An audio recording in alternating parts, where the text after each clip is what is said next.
I just said I'm not a victim. Do you as a community, as a group, have any questions?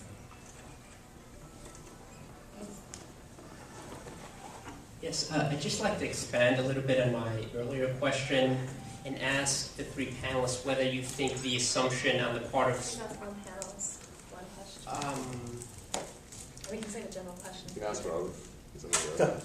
I suppose you can answer this.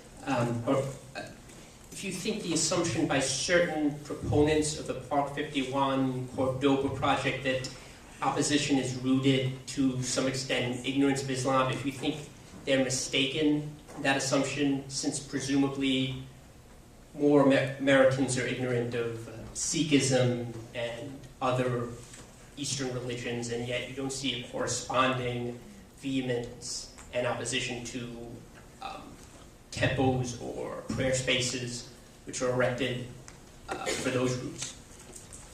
I would actually disagree with that. The first person killed after 9/11 in a hate crime was a Sikh, Balbir Singh Sodhi. Many Sikhs were killed or attacked across the country. In fact, I think, I'm not 100% sure, but I believe Balbir Singh and later his brother were both killed for being, Muslim, and because they wear turbans, people confused them for Muslim.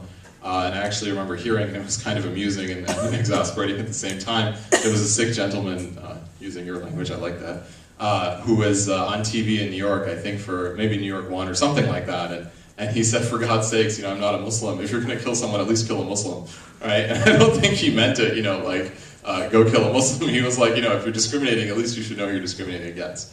But I wouldn't say that the opposition is as a whole bigoted or racist. I don't think that's the case. No, I mean ignorant. In other words, their opposition is true. Even ignorant, I think that, one is I think that the project didn't really explain itself very well. Park 51 didn't do a very good job of saying what it wanted to do, why it wanted to do it, who it was trying to serve. It didn't really get a strong message across. But secondly, I think, and this is something I was trying to say earlier, is that the type of opposition that emerged to the mosque actually drowned out a lot of voices of local folks. I remember at the community board hearings, there were a lot of New Yorkers, many who lived in the lower Manhattan area, who, at the meeting were like, I have questions, I have concerns, I don't know a lot about Islam, can you answer these issues for me? What about, X, Y, and Z? Where do you stand on this issue? How do we know that this is not going to be something that's going to make us less safe? And I think that they had fair questions, and those questions should have been answered. The problem is that at those very same meetings, there were a minority of voices that were just very loud. And very much like, no way, never, that's it. We can't stand for this. And so I think most people who just had a lot of questions never got them answered.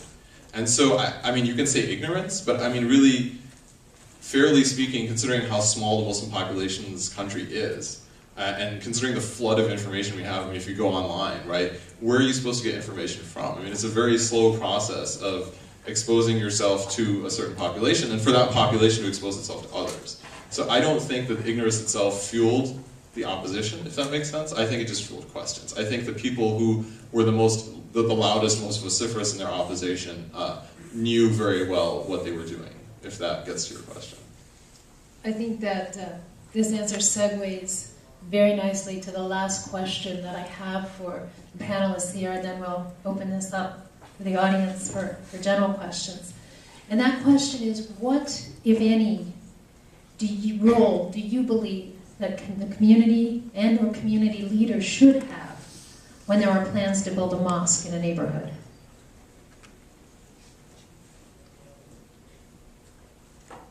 Jane, you want to start? I was letting you formulate your response. I think we have a process in this country. Different communities have zoning boards or community board meetings to take up all sorts of issues about whether a mosque or a synagogue or a church or a department store or a bar should be in a community. I mean, that's how we work in this country. In my early days as a reporter, I used to have to go to zoning commission meetings. I can tell you they're pretty boring, but if that's your community, it could be very important to you. We don't work by popular vote in this country. We are not a direct democracy. We're a representative democracy. Someone asked before about polls, and should we take into account the fact that it appears a majority of New Yorkers We're not in favor of locating the cultural center where it's planned. I think elected leaders want to take those polls into account, sure. I mean, why not? But we also elect our leaders to lead and to do what they think is right. If we only made these decisions based on popular vote, trust me, the South would still be segregated. There's a role for deliberation and for leadership. And the truth is, the way we work in this country, if your zoning committee person or your mayor makes a decision that you don't like, then you vote him or her out of office the next time around. I think it's really important that we understand that there are protections for religious institutions on the books. There's a federal law that recently passed that specifically says that we cannot single out religious institutions in zoning disputes. And that was a kind of protection that a great many religious groups were seeking. And so if it's good for some religious groups, it needs to be good for all religious groups. So I think there is a process. I think it should be locally based, but I also think it should be subject to deliberation and leadership. Thank you. Abe? Yeah, I mean, I think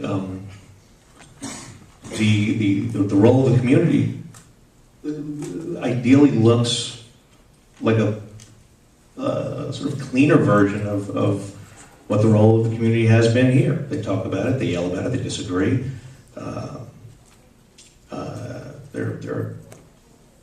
They hold meetings and they register their opinion. Look, I agree absolutely with the laws that guarantee religious freedom in this country. And as I said at the beginning, I don't have any interest in prohibiting mosques, any mosque, through the use of some legal instrument.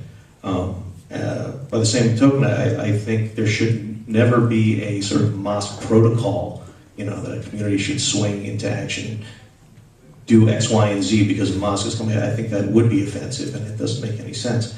What I do find offensive and worrisome is that when the community does what communities do in a free society with a free press and freedom of speech, the mayor tells them that they should be ashamed of themselves for having done this.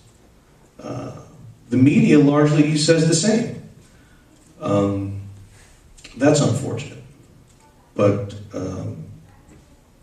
as I said, communities are. I can't really improve upon what Jane said. I think we're largely in agreement. Thank you.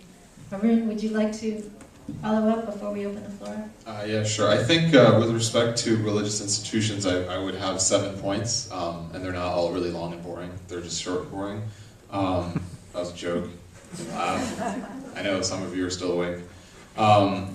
The first is that I think that President Obama's statement on the mosque was actually ideal. He said that Muslims have a right to build a mosque, but he wasn't going to comment on the specific wisdom of that project. And I think that religious leaders should take that kind of attitude to heart. It's not the business of politicians to say this mosque or that mosque, this church or that church. It's just to protect the laws in a broad sense. That's it. The second is religious leaders, especially speaking on behalf of my community, I guess, activism, understand your constituents, know who you're serving in your community, both in terms of your faith tradition and the people around you. Next point, you should always pay attention to the people who are most vulnerable in your community. I think a lot of people make decisions based on their own life situation, where they are in terms of their own professional security or life situation, and they don't often realize necessarily how decisions will translate to people who are more vulnerable. People should plan for the future, open doors, attempt to have dialogue. If there's disagreements and yelling and screaming a little bit here and there, I think that's cool. I think debate is very healthy. I like civil discussion. I like strong discussions. I think that's what makes democracy really cool. I think that religious leaders should always be educating themselves and be open to different points of view.